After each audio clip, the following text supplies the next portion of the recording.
कामदेव तो भस्म हो गए, लेकिन क्या पार्वती का शिव को पाने का संकल्प भी भस्म हो गया? क्या देवताओं की सारी आशाएं धूमिल हो गई कि शिव और पार्वती के पुत्र से तारकासुर का वध होगा? तो आज हम शिव पुराण की रुद्र संहिता पार्वती खंड के 21 यानी 21वें अध्याय में प्रवेश कर रहे हैं। कामदेव के भस्म होने के बाद पार्वती अपने घर लौटती हैं। माता मैना और पिता हिमवान उन्हें धैर्य देते हैं, लेकिन पार्वती के हृदय में महादेव को पाने की इच्छा अब भी अटल है। बस उसी समय देवर्षि नारद उनके जीवन को एक नई दिशा देते हैं और उन्हें पंचाक्षर मंत्र यानी ओम नमः शिवाय का उपदेश देते हैं। शिव पुराण की कथा में ये एक अत्यंत महत्वपूर्ण मोड़ है। शिव और पार्वती के मिलन का बाहरी प्रयास तो विफल हो चुका है। अब कथा पार्वती के अपने तप, संकल्प, साधना और आध्यात्मिक दृढ़ता की ओर बढ़ रही है। उनके हृदय का प्रेम अब केवल भावना नहीं रह गया है, बल्कि महादेव को पाने के लिए एक गहन आध्यात्मिक साधना का रूप लेने लगा है। आइए श्रद्धा के साथ सुनते हैं सुंदर और निर्णायक प्रसंग को। नारद उवाच विधेतात महाप्राज्ञ विष्णुशिष्य त्रिलोककृत अद्भुतेयं कथा प्रोक्ता शङ्करस्य महात्मनः भस्मीभूते स्मरे शम्भो तृतीयनयनाग्निना तस्मिन् प्रविष्टे जलधौ वद त्वं किमभूत् ततः किं चकार ततो देवी पार्वती कुधरात्मजा गता कुत्र सखीभ्यां सा तद्वदाद्य दयानिधे। नारद जी बोले कि हे विधे, हे तात, हे महाप्राज्ञ, हे विष्णु शिष्य, हे त्रिलोक कर्ता, आपने महात्मा शंकर की ये विलक्षण कथा सुनाई। शिव के तृतीय नेत्र की अग्नि से कामदेव के भस्म हो जाने पर और पुनः उस अग्नि के समुद्र में प्रवेश कर जाने पर फिर आगे क्या हुआ, मुझे अब और आगे जानने की उत्कंठा है। तदनंतर हिमालय पुत्री पार्वती देवी ने क्या किया और वे अपनी दोनों सखियों के साथ कहाँ गई? तो हे दयानिधे, अब आप मुझे आगे का प्रसंग बताइए। ब्रह्मोवाच शृणुतात महाप्राज्ञ चरितं शशिमौलिनः महोतिकारकस्यैव स्वामिनो मम चादरात् यदा दहच्छम्भुनेत्रोद्भवो हि मदनं शुचिः महाशब्दोऽद्भुतोद्भूत्वै येनाकाशः प्रपूरितः तेन शब्देन महता कामं दग्धं समीक्ष्य च सखीभ्यां सह भीता सा ययौ स्वगृहमाकुला। तेन शब्देन हिमवान् परिवार समन्वितः विस्मितो भूदति क्लिष्टः सुतां स्मृत्वा गतां ततः जगाम शोकं शैलेशो सुतां दृष्ट्वा अतिविह्वलां रुदन्तीं शम्भो विरहाद् आससादचलेश्वरः आसाद्यः पाणिना तस्यां मार्जयन्नयनद्वयं मा बिभीः शिवेरोदीरित्युक्त्वा तां तदा गृहीत् क्रोडे कृत्वा सुतां शीघ्रं हिमवानचलेश्वरः स्वमालयमथानिन्ये सांत्वयन्निति विह्वला। तो ब्रह्मा जी बोले अब नारद जी से कि हे तात, हे महाप्राज्ञ, अब आप महान लीला करने वाले मेरे स्वामी चंद्रशेखर के चरित्र को आदरपूर्वक सुनिए। भगवान शंकर के नेत्र से उत्पन्न हुई अग्नि ने जब कामदेव को जला दिया, तब महान अद्भुत महाशब्द प्रकट हुआ, जिससे आकाश पूर्ण रूप से गूंज उठा। उस महान शब्द के साथ ही कामदेव को दग्ध हुआ देख भयभीत और व्याकुल हुई पार्वती अपनी दोनों सखियों के साथ अपने घर चली गई। अब उस शब्द से परिवार सहित हिमवान भी बड़े आश्चर्य में पड़ गए और वहाँ गई हुई अपनी पुत्री का स्मरण करके उन्हें बड़ा ही क्लेश हुआ, बड़ा दुख हुआ, चिंतित हो गए।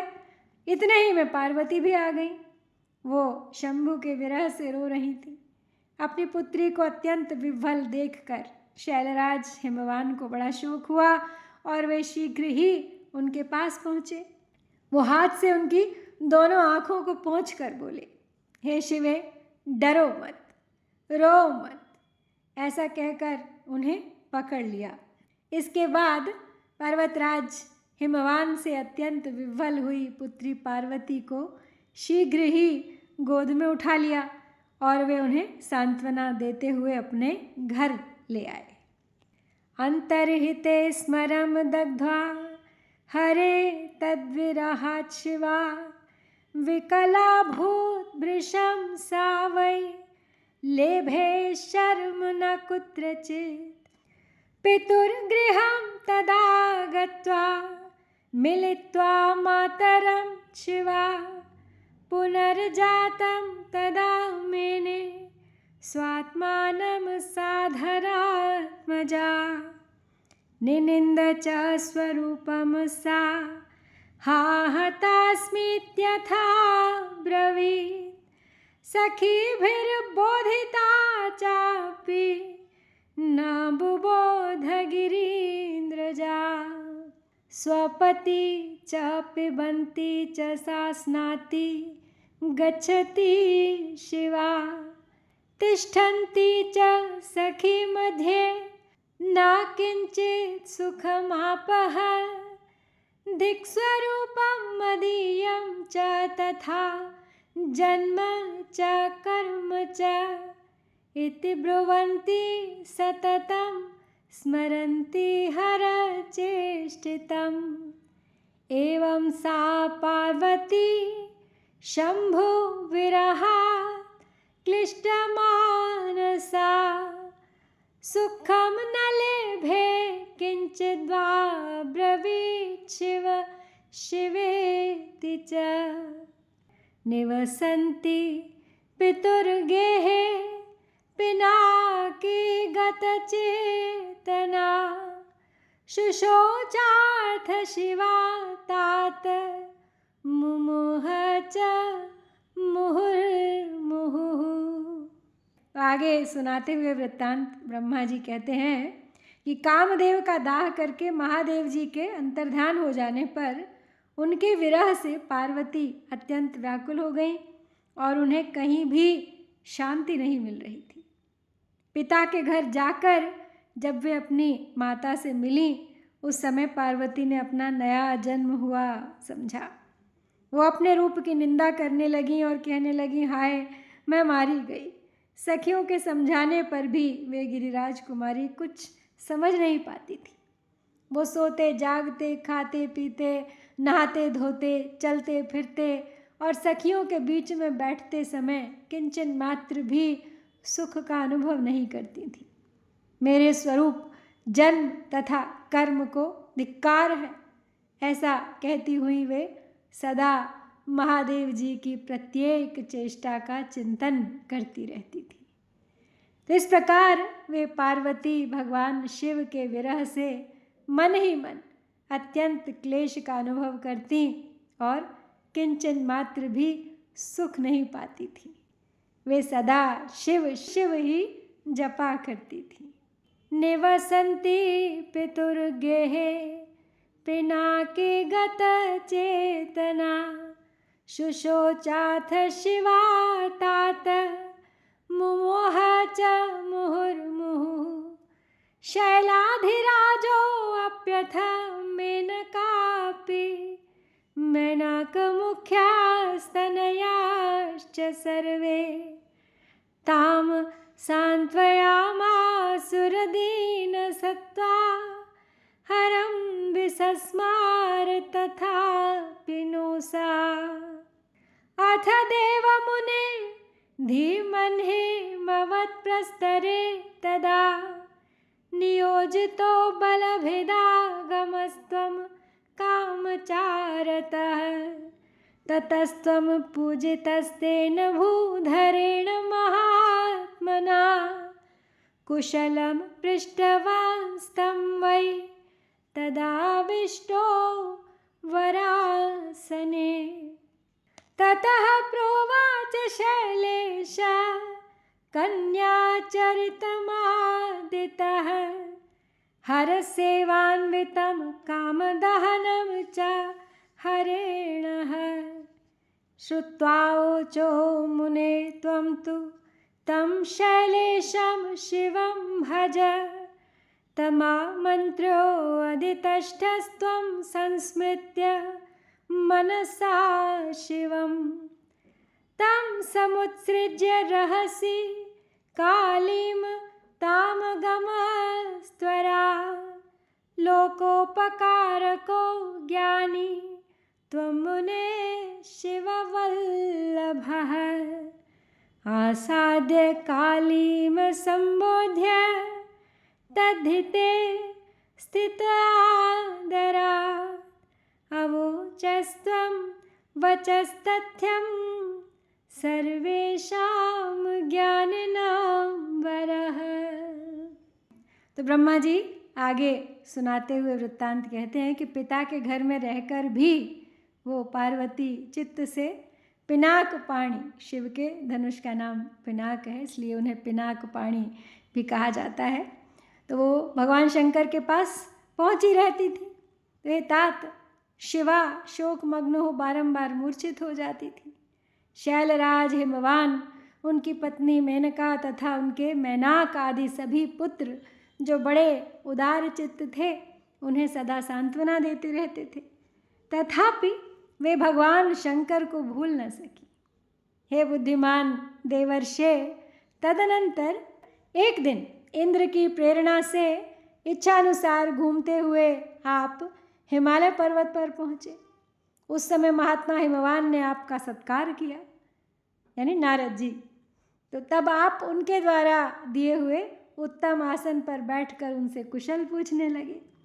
उसके बाद पर्वतराज हिमवान ने अपनी कन्या के चरित्र का आरंभ से वर्णन किया कि किस तरह उसने महादेव जी की सेवा की और किस तरह हर के द्वारा कामदेव का दहन हुआ। वह मुने ये सब सुनकर आपने गिरिराज से कहा, हे शैलेश्वर, भगवान शिव का भजन कीजिए। फिर उनसे विदा लेकर आप उठे और मन ही मन शिव का स्मरण कर शैलराज को छोड़कर शीघ्र ही एकांत में काली के पास आए। तो हे मुने, आप लोकोपकारी ज्ञानी तथा शिव के प्रिय भक्त हैं, ज्ञानियों में श्रेष्ठ हैं, अतः काली के समीप जाकर उसे संबोधित करके उसी के हित में स्थित हो, उससे आपने आदर पूर्वक ये वचन कहे। नारद उवाच शृणु काली वचो मे हि सत्यम वच्मि दयारतः सर्वथा ते हितकरं निर्विकारं सुकामदं सेवितश्च महादेवस्त्वय्येह तपसा विना गर्भवत्या यदध्वंसिद्दीनानुग्रहकारकः विरक्तश्च सते स्वामी महायोगी महेश्वरः विसृष्टवान् स्मरं दग्ध्वा त्वां शिवे भक्तवत्सलः तस्मात् त्वं सुतपो युक्ता चिरमाराधयेश्वरं तपसा संस्कृतां रुद्रः सद्वितीयां करिष्यति त्वं चापि शङ्करं शम्भुं न त्यक्ष्यसि कदाचन नान्यं पतिं हठात् देवी ग्रहीष्यसि शिवादृते। ब्रह्मोवाच इत्याकर्ण्यवचस्ते हि मुने सा भूधरात्मजा किञ्चिदुच्छ्वासवसिता काली प्राह त्वां साञ्जलिर्मुदा।